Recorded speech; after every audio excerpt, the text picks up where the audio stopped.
प्रादेशिक समाचारों के साथ आशुतोष। पहले इस बुलेटिन के मुख्य समाचार। हरियाणा की सभी 10 लोकसभा सीटों और करनाल विधानसभा सीट पर मतगणना जारी।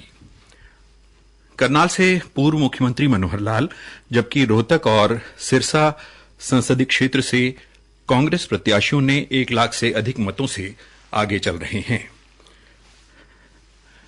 चंडीगढ़ संसदीय क्षेत्र से कांग्रेस प्रत्याशी मनीष तिवारी ने बीजेपी प्रत्याशी संजय टंडन से 10,000 से अधिक वोटों की बढ़त बनाई। अब समाचार विस्तार से।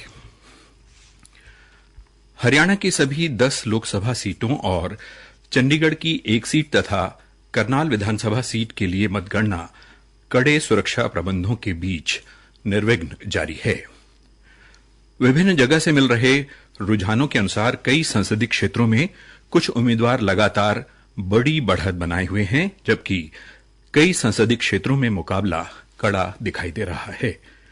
निर्वाचन आयोग से मिले अभी तक आंकड़ों के अनुसार फरीदाबाद संसदीय क्षेत्र से कांग्रेस प्रत्याशी महेंद्र प्रताप सिंह 82,516 मतों से भारतीय जनता पार्टी के उम्मीदवार कृष्णपाल गुर्जर से पीछे चल रहे हैं। गुरुग्राम संसदीय क्षेत्र से कांग्रेस उम्मीदवार राज बब्बर भारतीय जनता पार्टी के प्रत्याशी राव इंद्रजीत सिंह से बढ़त बनाए हुए हैं। श्री सिंह से वो 23,218 वोटों से आगे हैं। करनाल संसदीय क्षेत्र से पूर्व मुख्यमंत्री तथा भारतीय जनता पार्टी के लोकसभा उम्मीदवार मनोहर लाल अपने प्रतिद्वंदी एवं कांग्रेस पार्टी के उम्मीदवार दिव्यांशु बुद्धिराजा से 1,24,839 मतों से आगे चल रहे हैं।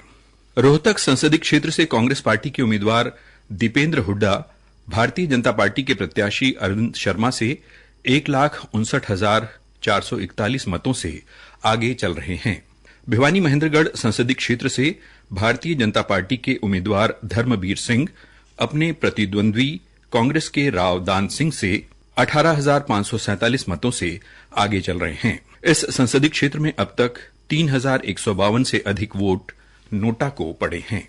अंबाला लोकसभा क्षेत्र से कांग्रेस प्रत्याशी वरुण चौधरी ने भारतीय जनता पार्टी की बंतो कटारिया के खिलाफ बढ़त बनाई हुई है। श्री चौधरी 24,299 मतों से बंतो कटारिया से आगे चल रहे हैं।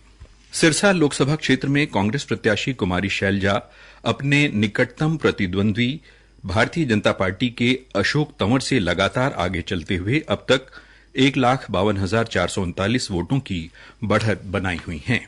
कुरुक्षेत्र संसदीय क्षेत्र से इनेलो प्रत्याशी अभय सिंह चौटाला को अब तक 25,425 वोट मिले हैं। यहां से भारतीय जनता पार्टी के नवीन जिंदल को अब तक 1,73,749 वोट मिल चुके हैं, जबकि आम आदमी पार्टी के उम्मीदवार डॉक्टर सुशील गुप्ता को 1,68,939 वोट मिले हैं। यानी नवीन जिंदल इस लोकसभा सीट से 4,810 वोट से आगे चल रहे हैं। हिसार लोकसभा क्षेत्र से भारतीय जनता पार्टी के रणजीत चौटाला अपने प्रतिद्वंदी कांग्रेस के उम्मीदवार जयप्रकाश से 15,261 वोटों से पीछे चल रहे हैं। सोनीपत लोकसभा क्षेत्र में कांग्रेस उम्मीदवार सतपाल अपने प्रतिद्वंदी तथा बीजेपी प्रत्याशी मोहनलाल बडौली से 9,301 वोटों से पीछे चल रहे हैं। हरियाणा और चंडीगढ़ में अब तक मिले रुझानों के अनुसार मुख्य मुकाबला भारतीय जनता पार्टी और कांग्रेस के बीच दिखाई दे रहा है, जबकि क्षेत्रीय पार्टियां काफी पिछड़ती नजर आ रही हैं। सिरसा और रोहतक लोकसभा सीट पर कांग्रेस प्रत्याशी भारतीय जनता पार्टी के उम्मीदवारों से लगभग 1.5 लाख वोटों का अंतर बनाए हुए आगे चल रहे हैं, जबकि करनाल संसदीय क्षेत्र में बीजेपी प्रत्याशी पूर्व मुख्यमंत्री मनोहर लाल लगभग 1.25 लाख मतों के अंतर से लगातार बढ़त बनाए हुए हैं। वहीं सोनीपत व कुरुक्षेत्र सहित कई सीटों पर बीजेपी और कांग्रेस उम्मीदवारों में 2 से 5,000 मतों का अंतर देखा जा रहा है। चंडीगढ़ संसदीय क्षेत्र से कांग्रेस प्रत्याशी मनीष तिवारी लगातार बढ़त बनाए हुए हैं। वो भारतीय जनता पार्टी के प्रत्याशी संजय टंडन से 10,194 वोटों से आगे चल रहे हैं। हमारे संवाददाता ने बताया है कि मतों की गिनती निर्वाचन आयोग द्वारा निर्धारित प्रक्रिया के अनुसार सेक्टर 26 स्थित Chandigarh college of engineering and technology में हो रही है। मतगणना केंद्र पर सुरक्षा के पर्याप्त प्रबंध किए गए हैं। मुख्य निर्वाचन अधिकारी डॉ विजय नामदेव राव जादे ने बताया कि सुबह 8 बजे डाक मत पत्रों की गिनती हुई और उसके बाद सुबह 8:30 बजे से इलेक्ट्रॉनिक वोटिंग मशीनों ईवीएम के माध्यम से डाले गए मतों की गिनती की जा रही है। उन्होंने कहा कि चंडीगढ़ में मतगणना 15 दौर में पूरी होने की उम्मीद है। देश भर में हुए लोकसभा चुनावों के प्रतिष्ठित उम्मीदवारों और उन्हें मिले वोट तथा अंतर की बात करें तो वाराणसी से प्रधानमंत्री नरेंद्र मोदी अपने प्रतिद्वंद्वी उम्मीदवार कांग्रेस पार्टी के अजय राय से 86,777 वोटों से आगे चल रहे हैं। मध्य प्रदेश के पूर्व मुख्यमंत्री शिवराज सिंह चौहान विदिशा संसदीय क्षेत्र से अपने प्रतिद्वंद्वी कांग्रेस के उम्मीदवार प्रताप भानु शर्मा से आगे चल रहे हैं।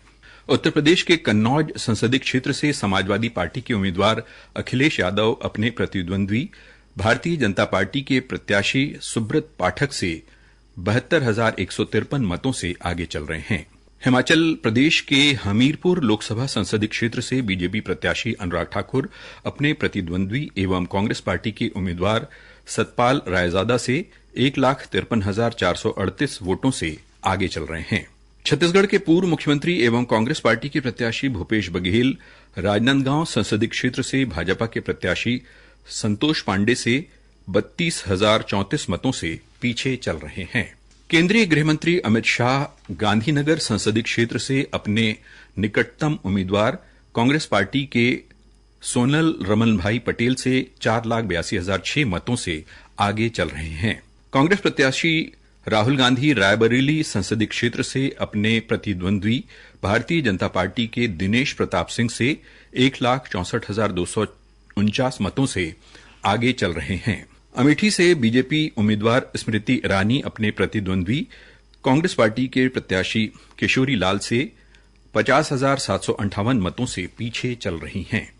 पंजाब की भटिंडा सीट पर शिरोमणि अकाली दल की हरसिमरन कौर बादल अपने निकटतम प्रतिद्वंद्वी आम आदमी पार्टी के गुरमीत खुडिया से 44,873 मतों से आगे चल रही हैं।